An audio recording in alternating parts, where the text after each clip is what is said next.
तर पूर्वी एक 10-15 वर्षापूर्वी मी ऐकायचे, म्हणजे जे तुम्ही कापता त्याच्याऐवजी बलून टाकला की परत स्टमक कपॅसिटी कमी. हे अजूनही होतं का? म्हणजे काय झालं होतं, एक साधारण 20 वर्षापूर्वी हे बलून थेरपी आली.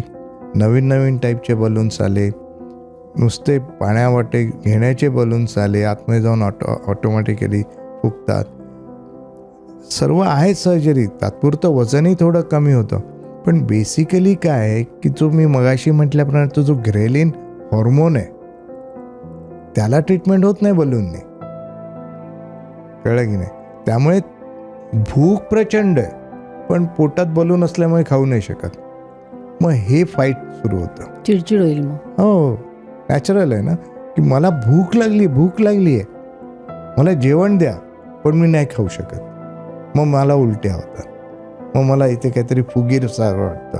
हे बलूनचे थोडेसे साईड इफेक्ट्स आहेत.